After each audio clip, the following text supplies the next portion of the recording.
राज्य मंत्री ब्रजेश सिंह ने पीडब्ल्यूडी के अधिकारियों के साथ विभागीय समीक्षा बैठक की।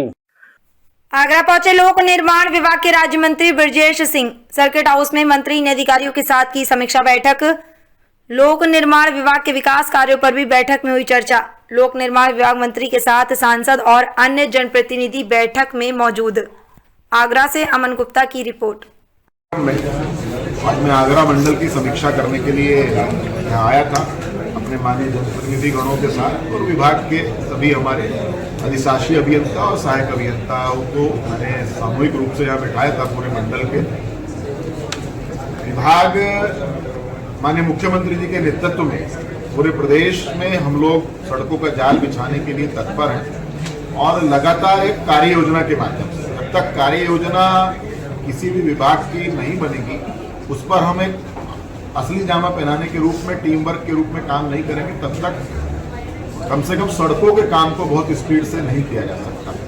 2014 के बाद से प्रदेश के अंदर हमने सड़कों को त्वरित गति से बनाने का निर्णय लिया था माननीय मुख्यमंत्री जी के नेतृत्व में। उसी निर्णय पर कायम रहते हुए हम लोग लगातार काम कर रहे हैं। माननीय मुख्यमंत्री जी के नेतृत्व में ही हम लोगों ने निर्णय लिया है कि आने वाले समय में चरणबद्ध तरीके से प्रदेश की अधिकतर सड़कों को हम 5.5 मीटर की चौड़ाई पर लेकर के जाएंगे। अभी इसी बजट के अंदर हम लोग एक मुख्यमंत्री ग्राम सड़क योजना लेकर के आए हैं, जो 150 की आबादी से अधिक जनसंख्या के गांव हैं, उन सबको में जो सड़क मुख्य मार्ग से नहीं जुड़े होंगे उन सबको भी उस योजना के माध्यम से हम जोड़ने का सरकार की योजना है। और इसी सत्र में उस योजना का हम लोग शुभारंभ करने जा रहे हैं। उसके प्रस्ताव माननीय जनप्रतिनिधियों से, जिलाधिकारी के माध्यम से हमारे विभाग को प्राप्त हो गए हैं, उन पर सरकार काम करे। मेरा ये मानना है कि अभी चूंकि बरसात का सीजन आने वाला है,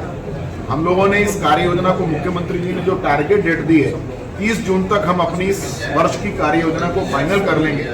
15 जुलाई तक सारी कार्य योजना को हम लोग टेक्निकल रूप से उसका असेसमेंट करा करके जुलाई एंड के बाद हम उसकी टेंडर प्रक्रिया को प्रारंभ करेंगे। माननीय मुख्यमंत्री जी का निर्देश है कि इस बार किसी भी रूप में हम अक्टूबर में हमारी सड़कों का निर्माण कार्य, नई जो सड़कें हैं जिन पर चौड़ीकरण हो रहा है, सुदृढ़ीकरण होना है, कुछ सड़कें नवीनीकरण की हैं, कुछ विशेष मरम्मत की है, अलग अलग कैटेगरी की सड़कें हैं, उन पर हम अक्टूबर माह से हर युद्ध स्तर पर काम जारी कर देंगे, ताकि हमको भी उसमें काम करने का समय, आप सब प्रबुद्ध वर्ग के लोग हैं, बरसात के सीजन में हम लोग को काम करने में दिक्कत आती है।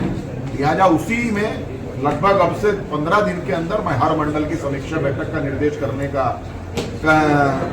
का निर्देश माननीय मुख्यमंत्री जी के द्वारा दिया गया था मुझे। उसी क्रम में मैं आज अपने पहले मंडल आगरा मंडल में हूँ, और इस निमित्त माननीय जनप्रतिनिधियों के साथ आज एक गहन चर्चा यहाँ के आगरा मंडल के विकास को लेकर के हुई है। इसी निमित्त में आज यहाँ आए अपने संबंधित जनप्रतिनिधि से आपसी समन्वय, अच्छा तालमेल बना करके काम करेगा। और मैं मानता हूँ, स्वयं मैं मानता हूँ, मैं भी एक जनप्रतिनिधि हूँ, मैं भी एक विधानसभा का प्रतिनिधित्व करता हूँ। जितना अच्छा कोऑर्डिनेशन हमारा जनप्रतिनिधियों से रहेगा, विकास की गति उसमें प्रभावी रूप से बढ़ेगी। अभियान को देखिए, बेसिकली क्या है, मैं टेक्निकल, ये गड्ढा मुक्ति एक शब्द है। गड्ढा मुक्ति एक सतत प्रक्रिया है, उसको केवल आप एक बरसात के सीजन में ही, लेकिन चूंकि बिटुमन और पानी का आपस में बह, इस नाते वो बरसात में वो संख्या बढ़ जाए, कहीं पर भी पानी का भराव होगा, जल भराव होगा, और वो रोड जरा सी भी वहां से टूटी होगी तो धीरे धीरे गड्ढे का रूप धारण कर लेती है। लेकिन गड्ढा मुक्ति अभियान नहीं है, गड्ढा मुक्ति एक सतत प्रक्रिया है, वो चलती रहेगी। लेकिन मेरा ये कहना है, चूंकि बरसात के बाद वो एक आम समस्या जल्दी बनती है, इसलिए हम मुख्यमंत्री जी का निर्देश रहता है कि बरसात समाप्त होते तुरंत गड्ढा मुक्ति अभियान को प्रारंभ। की अध्यक्षता में संपन्न हुई अभी 5 दिन पहले, उसमें माननीय मुख्यमंत्री जी ने ये निर्देश दिया है विभाग को कि हम लोग जहाँ सीसी रोड हम बना रहे हैं, उन सीसी रोड के साथ हम लोग उसमें नाली का प्रावधान ड्रेनेज के साथ करें, ताकि जल भराव की समस्या उसमें ना आए। अभी हमारी 5 दिन पहले समीक्षा बैठक माननीय मुख्यमंत्री जी के